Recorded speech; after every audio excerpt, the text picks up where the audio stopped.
Hello, my name is Dante Renee, and welcome to the 10 Room Bizarro YouTube page where I talk about films that I believe need to be talked about more. Like tonight's film, this is 1970s Sex and Astrology.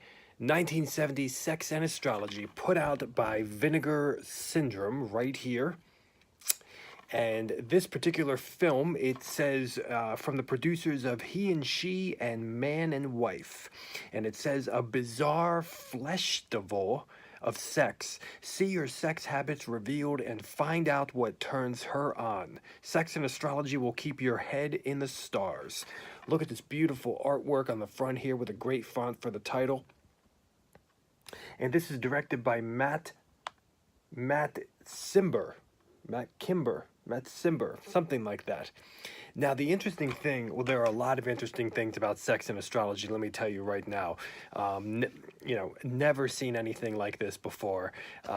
Truly an 82-minute ride into psychedelic, otherworldly, exotic, bizarre, hallucinatory, comedic, avant-garde, art house, almost sexual stage theater, historical, philosophical, sociological, cultural, astrological, with an ASS with there as well, which is actually in the film. And also sexual in the modern sense as well. And as I stated, sexually comedic as well. This is a film that takes you through all of the zodiac signs and also kind of the festival of Venus, and also ancient Greece and Rome, dreams, fantasies, astrological reality, as it says in the back here. And it could almost be looked at as an anthology film where each one of the stories is one of the astrological signs, with the wraparound story of Venus. And we have midgets, we have lesbianism, orgies, homosexuality,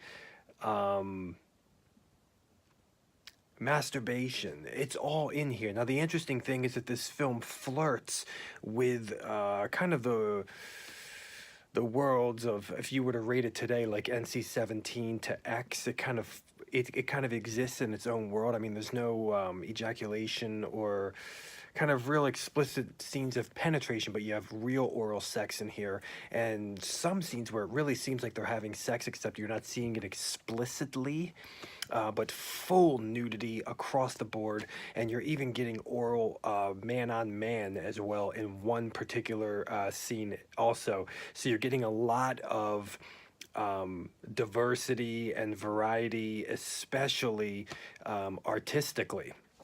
Sex and Astrology is such a weird film. It's such an awesome late night cinematic film experience because the entire film is narrated.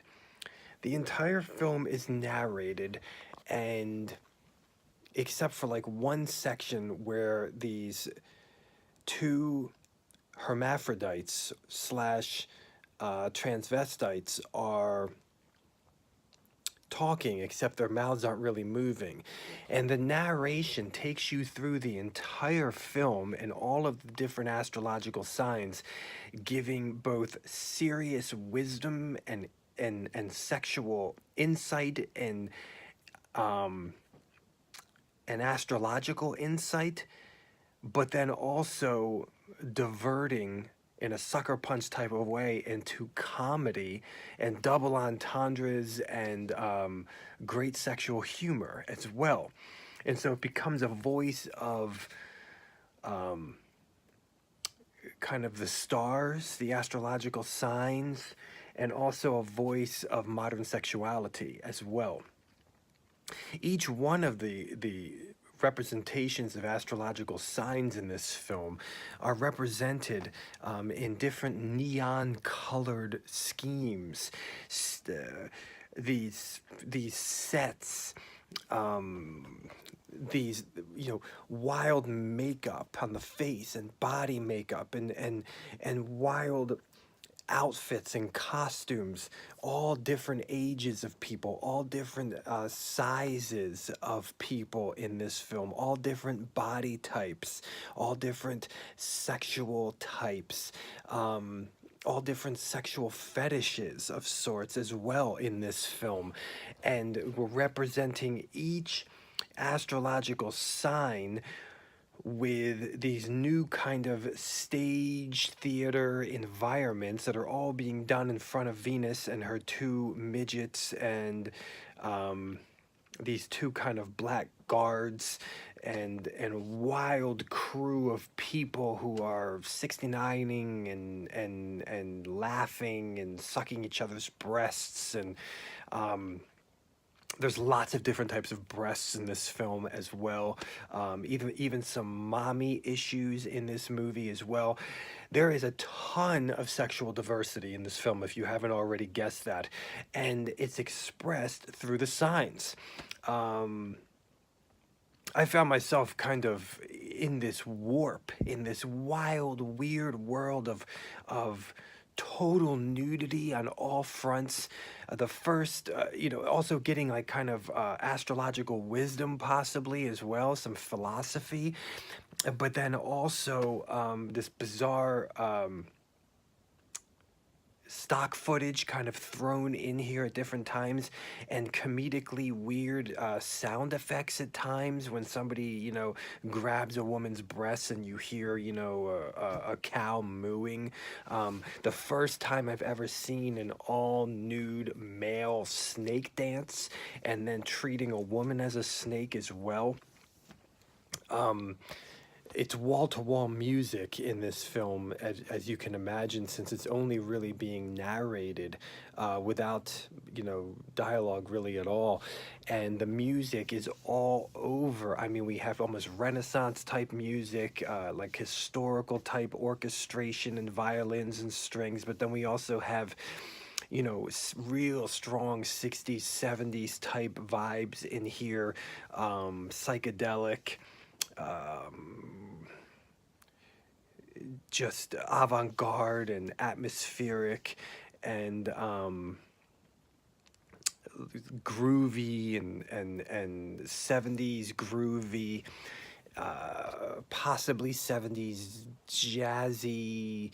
It's almost like representing we got flutes and different sounds, like almost reminding me of George Romero's Night Riders at times, which really fits with the historical aspects of the film. But there is so much music in here and so much variety of music in here, really mimicking the variety of the differences in astrological signs and a sexual variety as well. Visually, I mean, this is a visual feast, this film. The editing is sometimes jarring, and then most of the time is not even noticeable. It's smooth, and then sometimes it's jarring, like the eating of a watermelon as someone goes down on a girl. And there are these really wild elements to the wisdom of the astrological signs that I've never heard of before, and I don't know, how much truth is in them. And this is such an experience because of the colors and the makeup and the personalities. And as someone said who I was watching it with, the narration for the film just completely sets it apart from every other film you've seen before. You almost feel like you're watching this educational film that is completely off the hinges. And there's so much insight and so much wildness and comedy as well. And I have never seen such wild sexual, insane aliases for the credits as I saw in Sex and Astrology. Although close to it would be Sex in the Comics, which I've also looked at on this YouTube page. So there is just so much late night, late 60s, early 70s, weird, wild, my gosh, what was happening behind the scenes here. It just feels like wild free love sex, wild free love drugs, and philosophy. I think the best way to watch this film is to burn incense while you watch it, and possibly be naked with yourself or other people. This is 1970s Sex and Astrology. Who would be braver to release this film than Vinegar Syndrome? Wow, what a unique experience. Never seen anything like it before. Thank you so much for watching the 10 Room Bizarro YouTube page, where I talk about films that I believe need to be talked about more, like 1970s Sex and Astrology. Please feel free to check out my own personal films at youtube.com/poopy diarrhea. That's POOPY diarrhea. Thank you so much, and good night.